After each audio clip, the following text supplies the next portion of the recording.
Tantor Audio presents Darksong Rising by L.E. Modesitt, Jr. Narrated by Amy Landon. 1. Anna readjusted her floppy brown hat and shifted her weight in the saddle. Beneath her, Farinelli, the big Palomino gelding, continued his quick walk eastward along the dusty road that ran south of the Chian River toward the former ford at Sorprat. Anna glanced sideways at Hymar, the sandy-haired captain, over-captain now, whose mustache drooped more than usual, perhaps from the road dust, perhaps from sweat. Two of her personal guards flanked them, Rickle on her left, and beyond and slightly back of Hymar, Lejeune. An over-captain, personal guards. Sometimes it was still too hard to believe that she was Regent and Sorceress of Defalk, and Lady of Mencha. Less than 2 years earlier, she had been Anna Marshall, struggling assistant professor of voice in Ames, Iowa, a divorcee mourning the death of her eldest daughter. Then a Spellsong in Defalk, and her own ill-uttered wish to be anywhere but Ames, had thrown her into the intrigues and battles of Leetwar, both colored by the ever-present male chauvinism, a chauvinism that so often she seemed the only one to recognize, even after she'd survived 3 attempted rapes. Because the world of Erde was governed by the harmonies and song magic that worked, those struggles she faced were more deadly than the faculty politics of Ames. But only slightly, Anna reflected, as she thought of the fate of untenured and discarded junior faculty members at the universities where she had taught over the years. The late summer sun had burned the back of her neck, despite her ever-present felt hat, and the sweat that oozed from her hair added to the stinging. In her green trousers and shirt and floppy brown hat, she scarcely looked like a regent. Only the gold-trimmed purple vest betrayed the slightest indication of rank. That, and her position at the head of the column that stretched a good 100 yards behind her. An older-looking woman with red hair liberally streaked with white rode up alongside Hymar, clearing her throat to announce herself. Anna turned toward her chief player. "Yes, Liende?" "Lady, the players are tired, especially young Delvor." Anna glanced at the road ahead, rising slowly to a crest perhaps a deck away, roughly a kilometer in Earth terms, then back to Liende. "I suspect all the armsmen are tired, too," Anna temporized, blotting the sweat from her forehead. "Everyone can rest a little when we get to Sorprat. I mean, this side of the river. I think it should only be 2 or 3 decks from here." 4 at the most," added Hymar. "It won't be that long," Anna promised. "As you say, lady." The woodwind player nodded, then let her mount drop back. The air was still, so hot that the browned grasses to the south of the road hung limply in the heat. Road dust coated the legs of the horses, and a finer film covered the riders' legs. Anna rubbed her nose, gently, wondering why she had ended up breathing so much road dust. Because there wasn't any other way? Hymar eased his mount closer to Anna, his eyes on the pair of scouts nearing the rise in the road almost a deck ahead. "I will be glad when you have completed this task, lady," the over-captain said in a low voice, "and you can return to Falkor." Anna nodded. Lord Jex would also be glad when she returned, since the white-haired and still young-faced Lord of Elheld had questioned the need for her mission, even though he was the grandfather of young Jim Bob, the heir to Defalk, for whom Anna ruled as regent. Regent for a youth not always grateful. Yet you've used your sorcery for Jim Bob, when you can't even use it to see your own children. She swallowed, her throat even drier than from road dust alone. Would she ever be able to use the mirrors and her song magic to see Elisabetta again? Or Mario? "Lord Jex was concerned about this task," Hymar added, unnecessarily. The blonde-haired Rickle, head of her personal guard, smiled, if briefly, before the professional indifference again masked his amusement at Hymar's acknowledgement of Jex's protectiveness of the sorceress. Anna hadn't realized how much she missed Jex, but she'd insisted that he remain in Falkor to heal from his wounds. In their efforts to drive the Sturanese out of Dumar, to save Anna, he'd thrown himself into the enchanted javelin hurled by the sea priest of Sturan. She still wasn't sure that she would have been able to do something like that to save someone else, not the immediate and selfless way Jex had done to save her. She moistened her lips at the memory. Jex had not been happy with her decision to leave Falkor, especially for the 10 days it would take, and he had been quite forceful. "I do not see why you insist on riding out to Sorprat. You do not need a ford there, not this year. What crops there are come from the lower valley, and the peasants and farmers can use the bridge at Palmer. For another year or so there will be little enough trade with Ibra. What there is can take the old road on the south side of the Chian River." Except that the old road adds almost 2 days' travel to Mencha and Ibra, and you may need those days all too soon. In fact, her own journey to repair the ford was on the old road, and even pushing it would take a day more. But she knew she needed to be on the south side to see what she could do to undo the mess she'd made of the ford when she'd created a giant sinkhole to swallow the Ibran invaders. And she felt that repairing the ford was necessary. She ignored solid gut feelings at her own peril, and the ford's destruction had been nagging at her for well over a year. As she rode across the high bluff on the south side of the river, Anna glanced to her left, northward out across the river, across the green valley that, everywhere away from the irrigation ditches, had been brown and dusty little more than a year earlier. She did not look forward to revisiting the site of the battle with the dark monks of Ibra, except that it had been more of a slaughter than a battle. Even under the hot sun of late summer she shivered, recalling the screams and the terrible grinding of the earth as her song sorcery had churned the muddy waters of the Chian River over the trapped soldiers. The column crossed the low rise in the road and started on the gentle downgrade toward the point on the south bank of the river opposite the town of Sorprat, or what of it had been rebuilt after the destruction wrought by Anna's magic. It still astounded her that good, or harmonic song magic, clear song, could create such massive destruction, often with not too great a side effect on Anna. Yet the smallest of Darksong spells, even those which would have obviated the need for destructive clear song, could prostrate her, possibly threaten her life. Another unfairness that you can do nothing about, because that's the way this world operates. Period.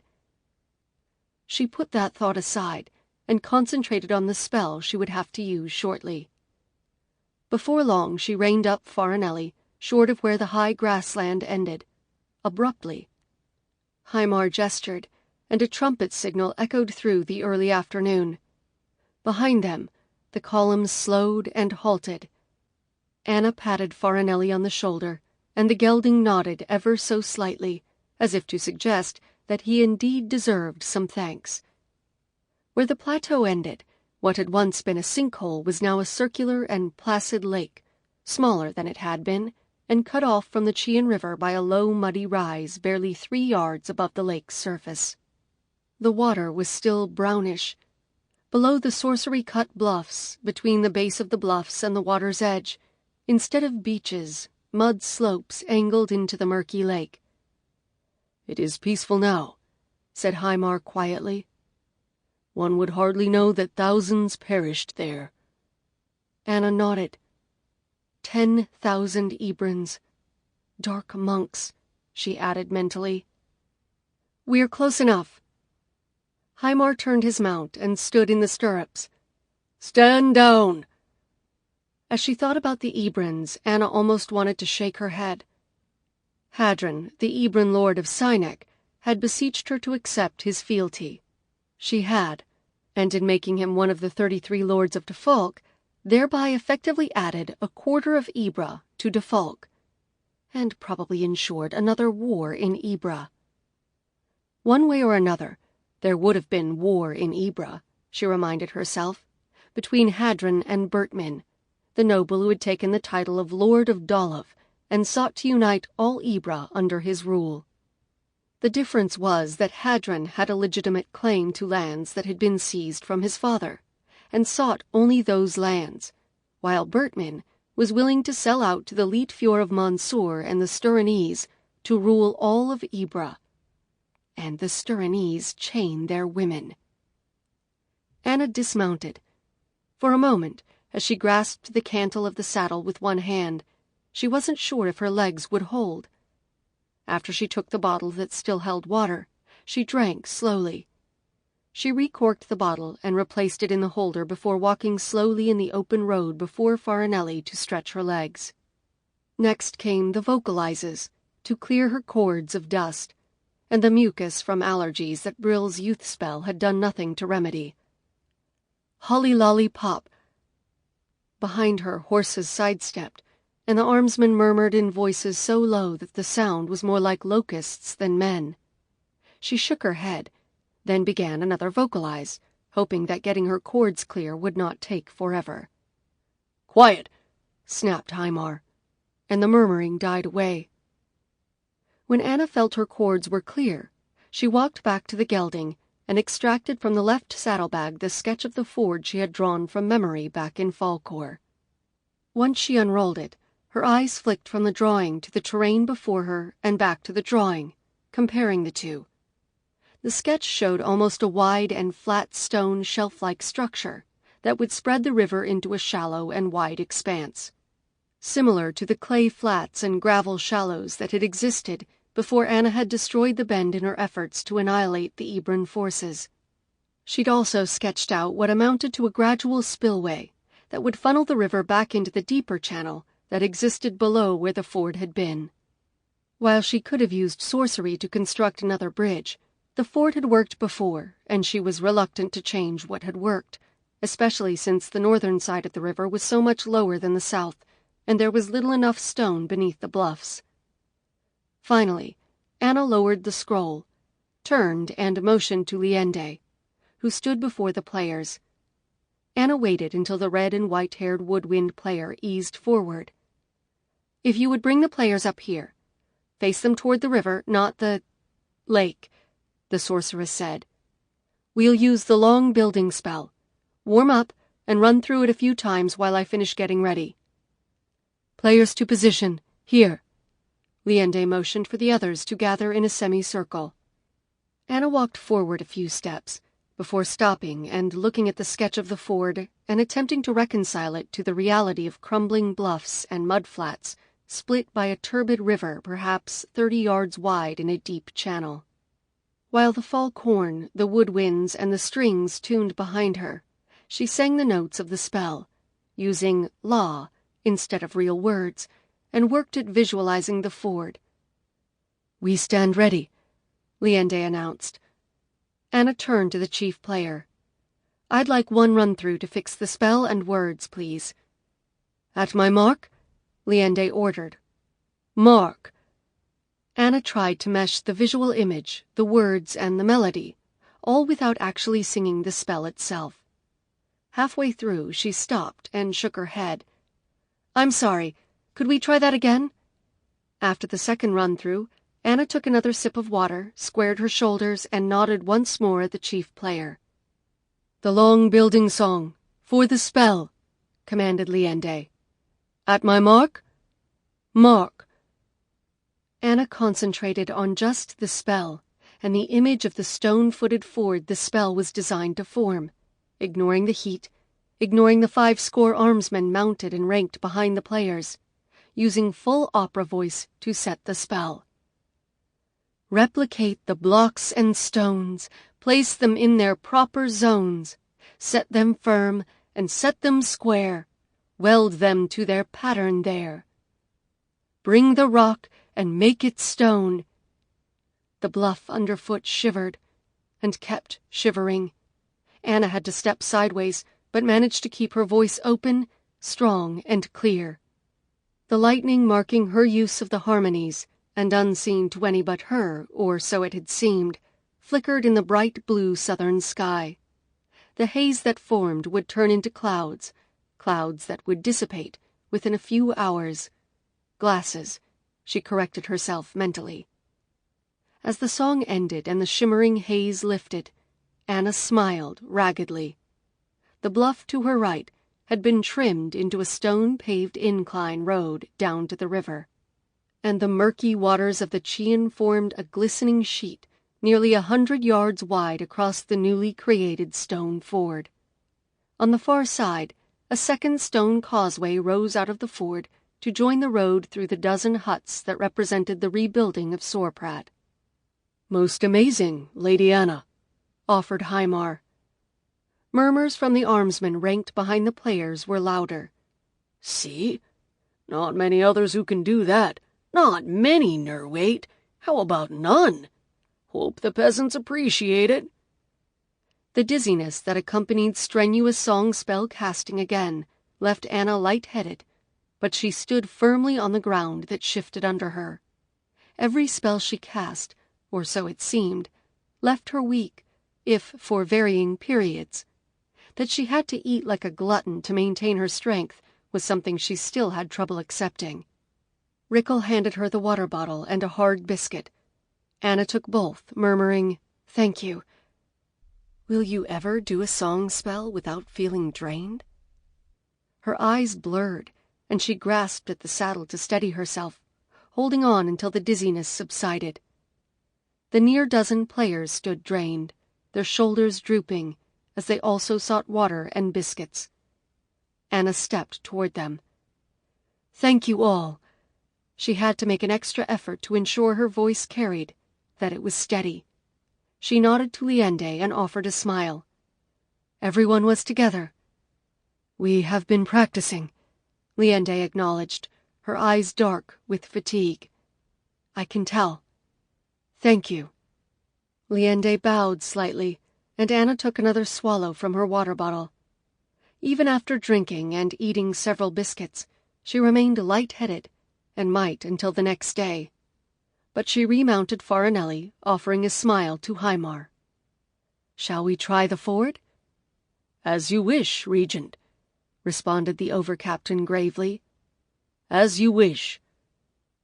Once the column was remounted, Anna urged Farinelli toward the stone causeway that sloped down to the Chian River, toward the ford only she thought was necessary. Was it really for faster travel to Mencha and Ibra? Or because you destroyed the old ford, to redress the wrongs your sorcery has created?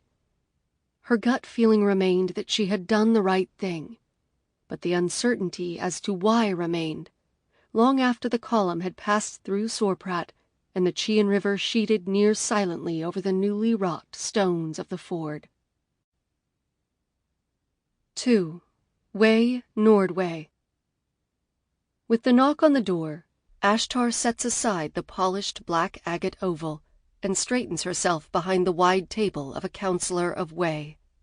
"Enter." Gretzlin bows as she enters, and again as she approaches the table where the dark-haired spy mistress waits. Ashtar nods toward the chair, but remains silent behind the table as the younger woman seats herself. After a moment of silence, Gretzlin begins to speak. "As you requested, Your Mightiness, we have scried the waters of harmony and dissonance. Both the Styranese and the Leetfjord are assisting Bertman's efforts to conquer the free women of Alawa. He is gathering barges at the river quays on the south side of Dolav. 3 Styranese ships are skirting the shoals of discord now. Earlier, they anchored off the northern coast. Has the Leetfjord sent any assistance in recent weeks? The seers have found none. What of the sorceress? The sorceress has sent some golds to Hadron, but neither armsmen nor arms. Hadron has sworn fealty to Defalk and the Regency. The sorceress did use Clearsong to repair the ford on the Chian where she massacred the Ebrans. That will reduce the time of travel to the east of Defalk and to Ibra. She is returning to Falkor, but she has done nothing about the Dark Singer in Palmer. It is possible she does not know of his efforts, local as they are. And the Mater of Styran. The high forests of the Ost Isles are being cut to build more ships to replace those lost in Dumar, replies the blonde seer. Near on 50 already rise from the ways at Ular, and almost as many at Puerto Claro. Has the situation changed in Nazaria? The 50 Mansuran Lancers remain in Issaria, but our sources indicate that they will soon be posted to Eliok. Even so, it is unlikely they will ride near the West Pass. No Nazarian Lancers or armsmen will accompany them. Ashtar nods once. Watch Issaria and Alawa most closely. Not the sorceress. She has never moved without provocation, and you have told me how strained your seers are. Once there is provocation, then it will be time to watch her more closely. Before Ashtar speaks again, Gretzlin asks, her voice deferential, "Will the council do anything to assist the free women?" Earlier, the council sent food and tools to help rebuild Alawa from the floods loosed by the sorceress when she destroyed the Evil. There may have been some weapons and golds in those ships, and it is possible that there could be additional assistance to the people of Alawa. Ashtar's voice is level. "It is possible," Gretzlin repeats, her voice equally level. "Do not press, Gretzlin." Ashtar stands. "You may go." 3. The white and scattered puffy clouds of morning had thickened and darkened throughout the early afternoon, until a nearly unbroken stretch of gray filled the sky. A cool breeze blew out of the northeast and across eastern Defalk, fueled by the chill of the distant icy peaks of the Ostfels. Anna enjoyed the break from what had seemed a steamy and unending ride back from Sorprat toward Palmer. She'd been happy to pull off the floppy brown hat and let the light breeze blow through her neck-length hair, scarcely longer than that of some of the armsmen. Hair any longer than that was hardly suited to riding, or washing in a half-medieval culture, and she had far more to worry about than her hair, like how to build an effective national army so that you don't have to resolve every border problem with song sorcery or the threat of it. The road through the green fields and the river valley were both flat, flatter even than Iowa, and the air was humid, despite the breeze. Even the road dust was heavier, coating only a span or two of the horses' legs. Thrum! The muted and distant thunder rolled out of the northeast. "We'll see rain before we reach Palmer." Hymar glanced to Lejeune, the guard to his right, as if for confirmation. Anna studied the clouds for a moment, shifting in the saddle and absently patting Farinelli on the neck. A light rain, maybe not that much. She looked at Rickle, riding to her left. "You're from around here, aren't you? What do you think?" The broad-shouldered Rickle cocked his head, but his eyes continued to survey both the road and the waist-high bean plants that flanked the road behind the irrigation ditch, filled with muddy water. "I'm from Hyneen, but I'd agree with you, Lady Anna. The clouds aren't dark enough, not by half." Hyneen? He doesn't look like one of the grassland riders. At the sound of a muted hail, all four looked westward along the dusty road. "That would be the messenger." Hymar pointed toward the rider who neared after passing the scouts, riding nearly a deck ahead of the main column. "There's another rider with him, in blue livery." "I hope that Lady Gutroon is at home," Anna said. "You would be welcome even if she is not," pointed out the over-captain. "That might be, but it would be less awkward if she is. And it would be seen as less of an imposition by the more hostile lords of the 33. The young-faced messenger reined up short of Anna and Hymar, as did the second rider. The grizzle-bearded older man wore the Prussian blue livery Anna recalled from when she had first met Lord Caesar before the old lord had died at the Battle of the Sand Pass. Before his consort Gutroon had taken over running his lands for their son and heir. Before Anna had ever even thought about becoming a regent. "Regent, over-captain," offered the older armsman. "The Lady Gutroon expects you and bids you welcome." Anna concealed a frown. The armsman looked familiar. She repressed a sigh. The name wouldn't come. Finally, she offered a smile. "I should know you, Armsman, but I'm tired, and your name escapes me." "Maris. I asked to come, Regent." Maris? Anna could feel the broader smile with her recognition of the man. "You were the one who made it easy for me to see Lady Gutroon after the Sand Pass battle, on my way to Falkor. It's good to see you." Maris beamed. "Thank you, Regent. Like I told Bayless when you came to Palmer, I owe you my life for that." Anna fumbled with the wallet at her belt, then extended a gold. "Maris, I promised you once I wouldn't forget you. I couldn't recall your name, and you did a service that I couldn't repay you for then. Words are fine, but golds help with getting on with life." Maris took the gold slowly. "Wouldn't as I came for that." "I know that, but when a regent promises—" Anna offered another smile. "Thank you, lady, thank you, and Iabel will thank you too." He bobbed his head. "Like as she will, seeing as she said words like that often enough." Maris offered a grin. Anna nodded at Maris, then Hymar. "We'd better keep riding, or we will get caught in the rain, and so will the armsmen."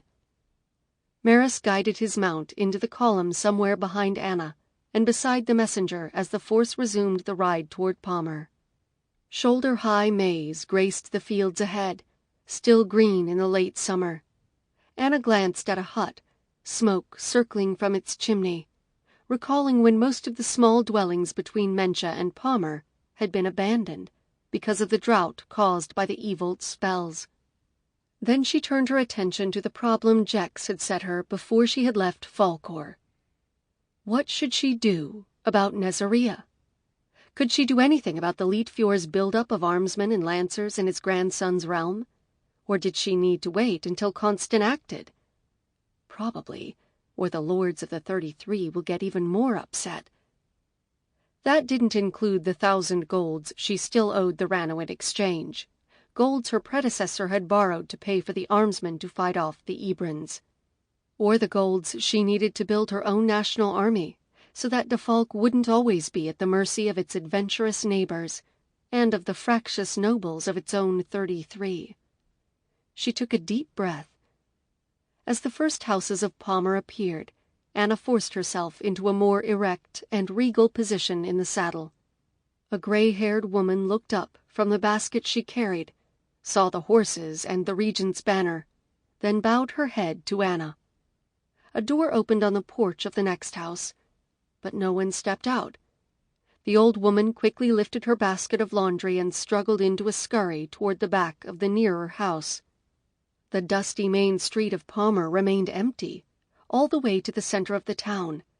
There, as Anna guided Farinelli to the right onto the street that would become the north road to Lady Gutroon's holding, her eyes went to the chandlery on the street, leading westward out of the center of town.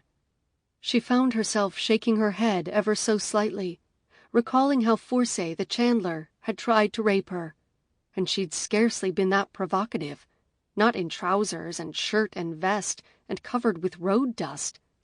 All she'd wanted had been directions, and she'd ended up turning him to ashes when he'd barred the door and turned a bow on her after she'd refused his advances. Anna looked back over her shoulder, realizing that the entire town had been quiet, that outside of a dog and the older woman carrying laundry, she had seen no one. The rain? She frowned, then straightened in the saddle and looked ahead along the road. It would be good to see Lady Gutroon's friendly face. The day was darkening into twilight, and sprinkles of rain had begun to fall a good half-glass before Anna's force and her players rode slowly through the stone gates, a deck or so north of Palmer. The duty guards rang a bronze bell by the gates, an innovation since Anna's last visit, and Captain Pyrrhus was waiting by the stables. Even in the dim light of late twilight, Anna could tell that Pyrrhus's salt-and-pepper beard was even whiter than it had been a year before, although his face remained almost as young-looking as ever, despite the few additional lines around his eyes. Sample complete. Ready to continue?